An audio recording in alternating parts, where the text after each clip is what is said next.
We starting this thing off right.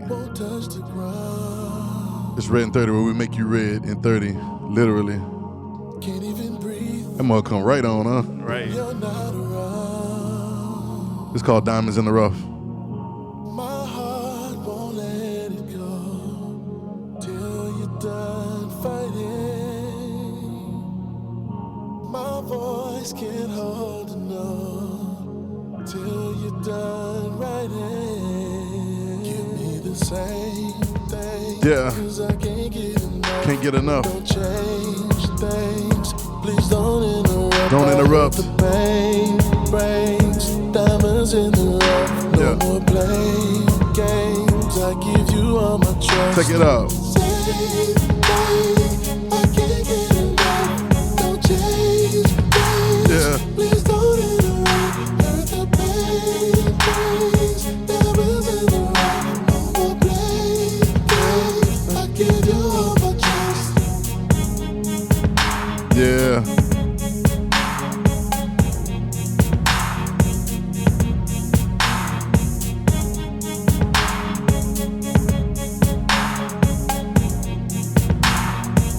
Gotta let it breathe sometimes, you know?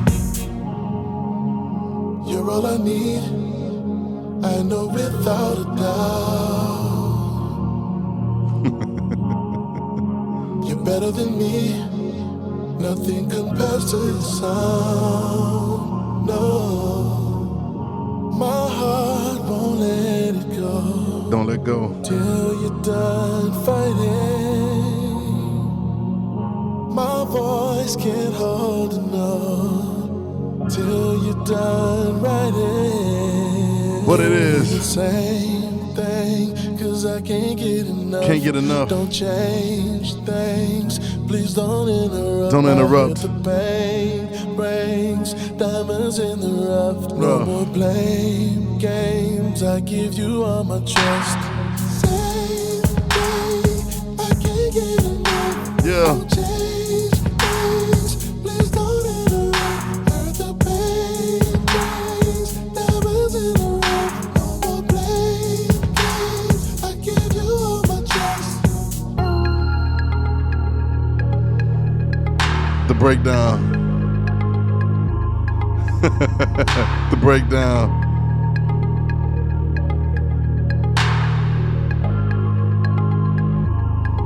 Sing to him. Yeah. Don't change.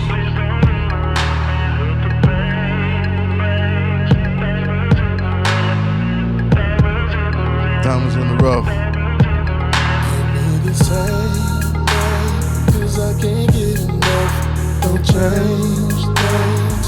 Please don't interrupt. I hurt the pain brings diamonds in the rough. No more blame games. I give you all my trust.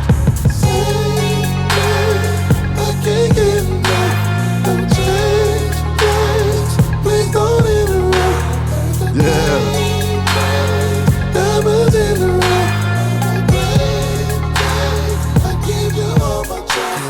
Same thing, 'cause I can't get enough.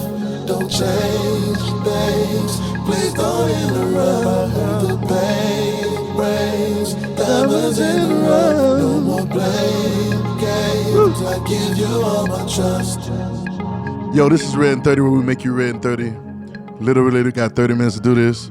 I'm here, I'm DM. EJ, you here? Yeah. We in this thing and we back at it. Red in 30. I hope you like our new little background and all that. We trying to get fancy with it. But Red in 30 is a 30-day reading of the Gospels. Matthew, Mark, Luke, and John. We believe in the entire Bible. We believe the Bible is a story about who you and I are. But we believe the red words tell us who we are in the story. When I say red words, I'm talking about the words of Jesus the Christ. We're only talking about Jesus, truth, and you all using red words. Red words. And so we back at it again. Make sure y'all check out the reading. You know, one of the things I want to stress is this conversation is kind of like a in-depth conversation where we go back and forth, just things we're discovering in Jesus about ourselves. Jesus is always telling us about who we are, but I always want to enforce that you need to go read through the Gospels. Right. We got a 30-day schedule we do. You know what I'm saying? It's about 3 chapters a day. Matter of fact, if you go to RedIn30.com, it's right down the front page, the schedule. You can jump in on whatever day. But there's so many things that we miss out on, EJ. Right. There's so much stuff that we miss out on. And I think what I think is happening, I think we end up missing out. No, I don't think. I know what it is we end up missing out on the best versions of ourselves. Yeah. There's a scripture in Hebrews 12, and it's real cool. And I guess kind of be what we'll talk about on this episode. But he says, and I think it's Paul talking, I think it's Hebrews talking, but he's saying, let's lay aside the sins, and the sins so easily beset us. All the weights and the things, let's put them on the side, right? I want you to remember that statement, put them on the side, right? He's saying, let's put the sin. We know the sin is not just an action, but it's actually, missing the mark. You know what I'm saying? So sin is really when you're unaligned. I don't know if y'all know, but a lot of the quote unquote mistakes we make or the things that we may deem as moral failures or things that we think we're failing at, that's only a result of unalignment. Yeah, that's all. It's really not a character flaw. It only becomes a character flaw if you continue to do it knowingly, right? If you continue to do that thing knowingly, then it becomes a character flaw. But a lot of times our mistakes or our failures, our moral failures, or things that just aren't the most kosher thing to be done, they're only a result of unalignment. So if it's they're only a result of an unalignment, then the quickest thing to do is to line back up. Right. You get it? Line back up with the will of Christ, with the will of God, and everything. But the second verse in Hebrews 12 is dope because he says, looking, and this is what RedIn30 is about. It says, looking unto Jesus. Now that's enough, right? He said that's enough. Like we really don't have to do much more, but it says, looking unto Jesus. Then it describes who he is, the author and finisher of our faith. And it goes on to describe what he did, you know what I'm saying, was he said, our faith who for the joy that was set before him endured the cross, despised the shame, and sat down right hand of the throne of God, right? But it's looking unto Jesus, who's the author, he's the writer, he's the author, and he's the finisher. It is finished. We on the cross, it is finished. But I like that part about lay aside every weight. And it really, we were talking about the takes. The last episode, we were talking about the takes, and I hope y'all watched them. Take 1, 2, 3, and 4 is really talking about. One of the takes was, it says, take my yoke upon you and learn of me. Mm-hmm. For I'm meek and lowly heart, you'll find rest for your soul. For my yoke is easy and my burden is light. And then the way he begins it is, come all you that labor and heavy laden, right? It kind of makes me think about that, right? That a weight, lay aside every weight. Mm-hmm. You know what I'm saying? The weight and the sin that so easily besets us. Y'all labor and heavy laden. It makes me think about that so much because we're carrying the wrong things. Yep. We're carrying the wrong identities. You get it? We're carrying these identities that were imposed upon us by school. You know what I'm saying? And a lot of identities that were put on us, EJ, were identities of failure. You know what I'm saying? Or identities, right. Not so much failure, but it just was limitation. I'll say that. Yeah. Like it seemed like progress, but it's really limitation. Right. It seemed like it was going somewhere, but it's really kind of limiting us from the God nature that's on the inside of us, right? That's kind of like failure. Compared to, I would consider it failure. Right. If I knew that I could be more than this, and I ended up just living this out, I would consider it failure. Right. You know what I'm saying? And so, just putting those things on the side, so it started making me think of something. And there's a scripture, and it kind of goes with the takes, but he says, and I read it today, and I read it a little different today. But he says, no man has forsaken, and he went through the whole story, and he says, no man has forsaken houses, lands, mothers, fathers, wives, and children for my sake in the gospel. Forsaken for my sake. You get it? Nobody's forsaken for and he says all the important things. Your mother, your father, your houses, your land, your wife, and your children, right? Which will be flip side of women, it'll be your husband and children. You know what I'm saying? He said all the important things. And he said, and to finish it out, he says, nobody's forsaking those things, am I saying the gospel, who didn't receive 100-fold. In other words, on the other side of that forsaking is the multiplication of everything that you've been working hard to get. Right? But I wanted to go back to that word forsake.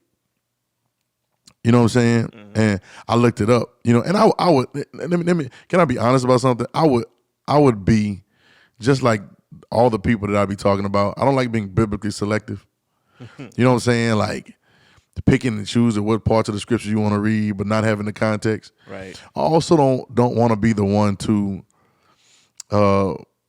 be using words or quoting the scriptures wrong. Right? Yeah. So for me, I always just say leave houses and land, mother, father. And one of them does say leave it. One of them, because there are two parts in Mark. There's one version in Mark and one version in Matthew, right? Mm-hmm. And one of them does say leave.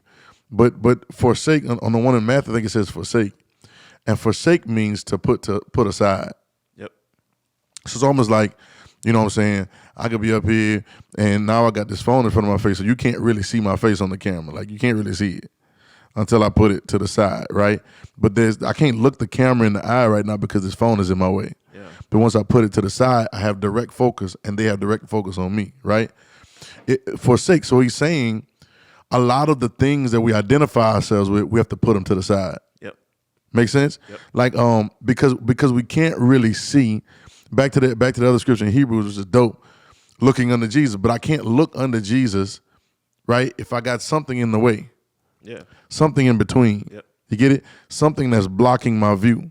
Now, let me keep it a buck too. When you see Jesus, you see yourself. Yep. I don't know if nobody ever told you that before.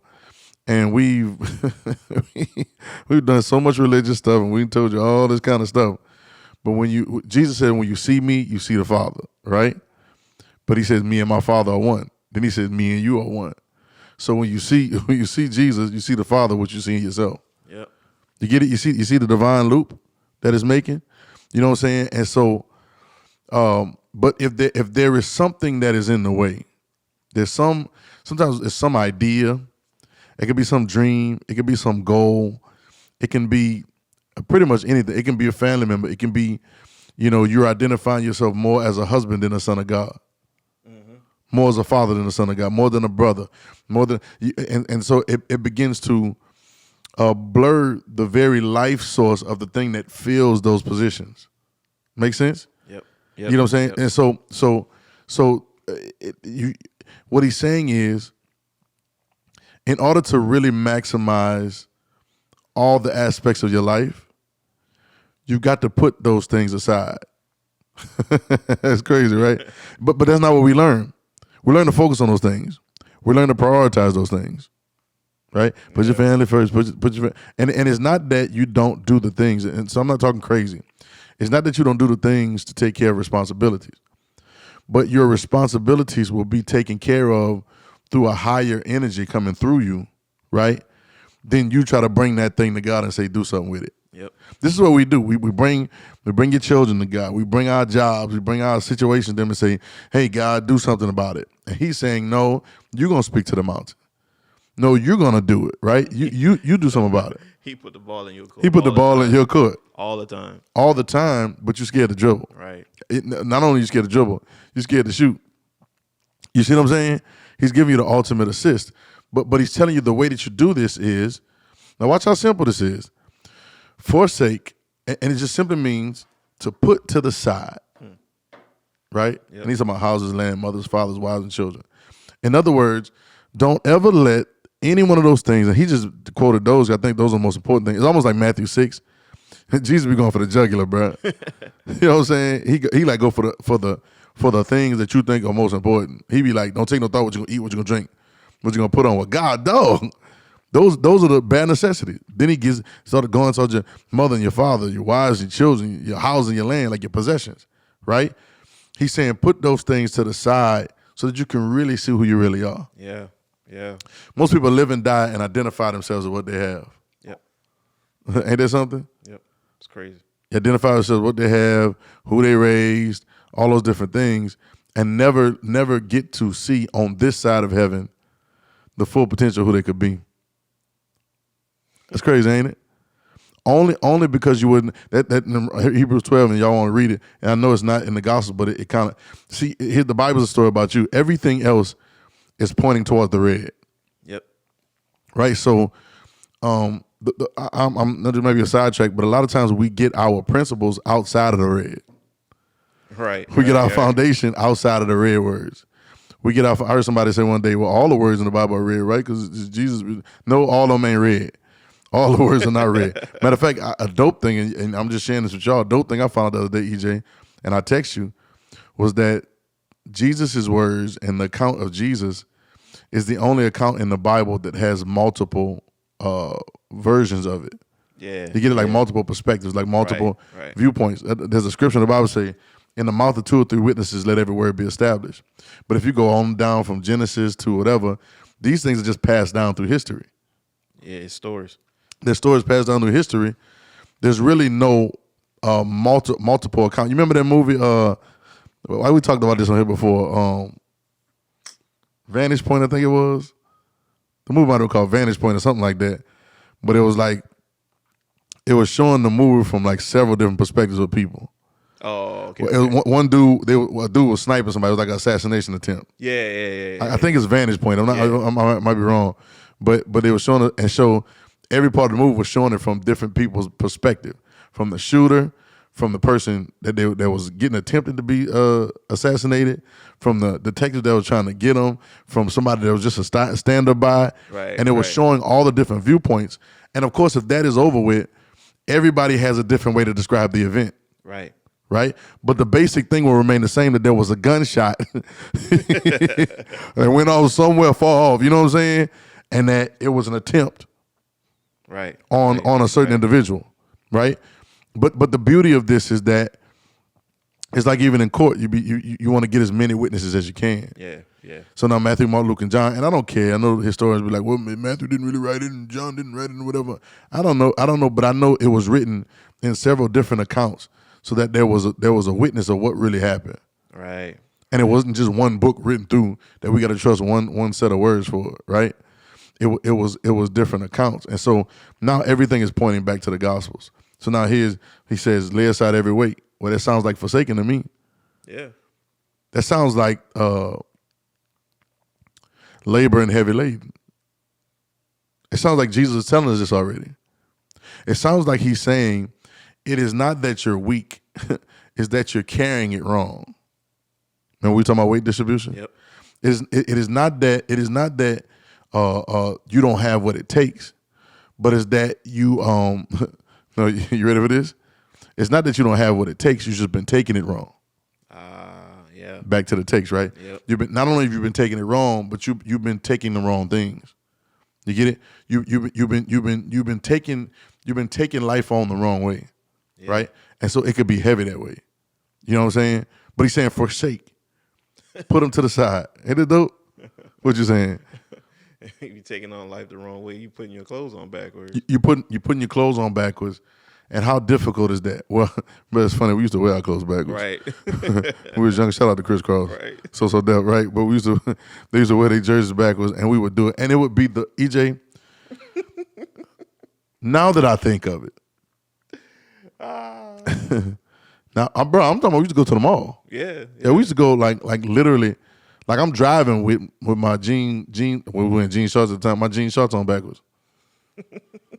Well, you know how crazy that is? Pockets in the front. The only thing we couldn't do is put our shoes on backwards because your feet ain't built that way, right? But your back pockets in the front, the back of the jersey in the front, you get the head on backwards, and we was out like that. We was out like that, bro. When I say it is the most uncomfortable thing to try to wear jeans backwards, because you're zipping in the back now. And remember the jean overalls too? Man. All that backwards. All that's backwards, bro. And see, it's crazy because now watch it. Now I want you to find yourself. Y'all can really find yourself about how you living backwards, because now you got your zippers in the back and your button in the back.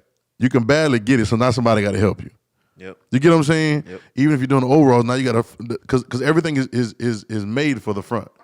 Yep. But for some reason, because we saw some little dudes rapping on TV wearing it backwards, we decided that we wanted to wear it backwards. Trying to follow the trend.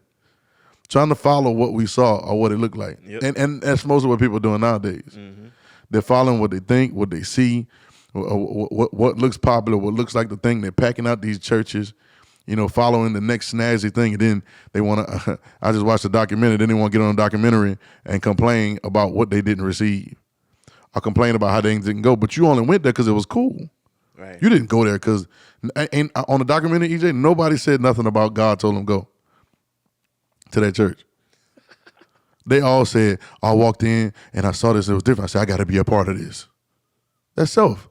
Self can't see.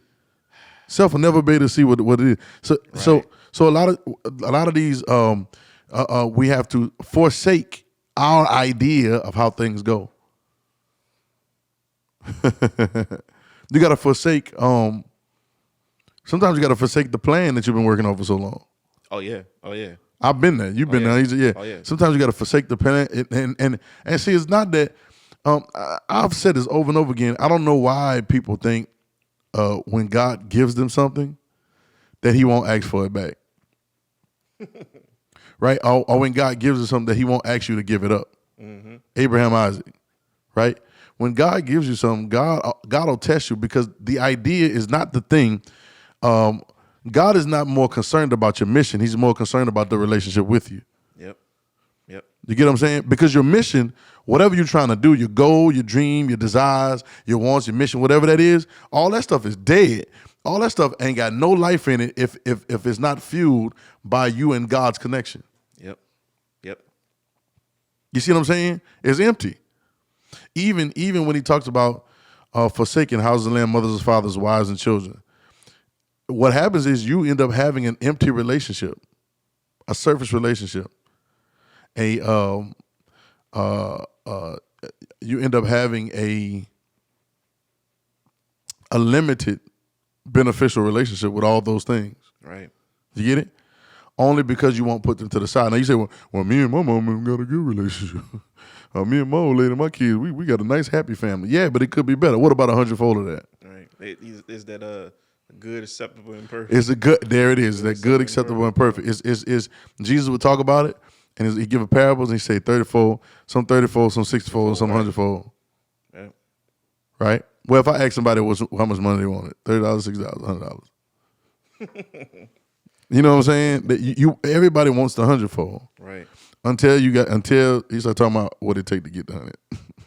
Right. You know, there's that deny yourself, take up the cross and follow me. It's just like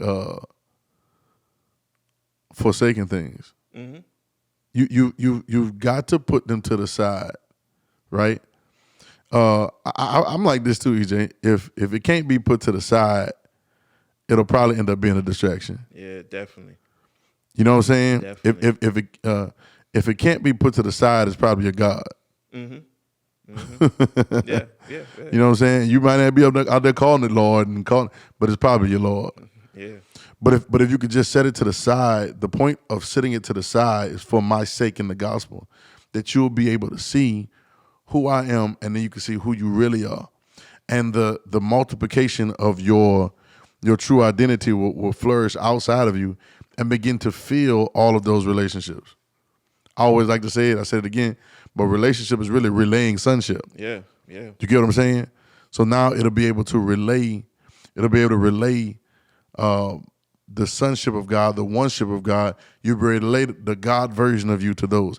And do your family a favor. Do your family a favor. Do your wife and your children, right? And your mother and your father, your possessions. Do them all a favor. You forsaking them, it may not feel like it at the time, but you forsaking them is actually doing them a favor. Why? Because they don't understand that if you forsake them and really see who you really are, the energy and the love and the grace and the maturity that you bring towards them after really seeing who you really are will be an automatic multiplication of them, which in turn to me will make them want to do the same thing. They should forsake you as well. Yes. Can you imagine if 100-fold meet 100-fold, EJ? That's crazy, but we can't never see it because we want to hold on to our plans.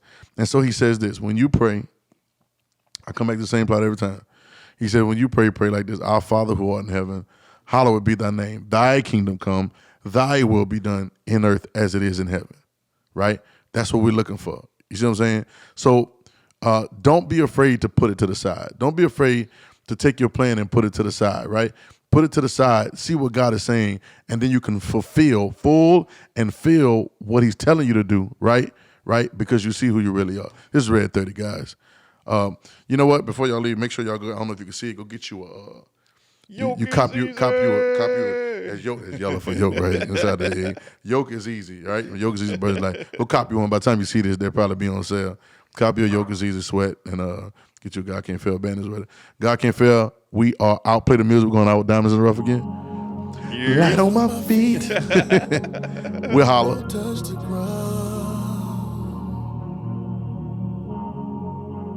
Can't even breathe when you're not around. My heart won't let it go.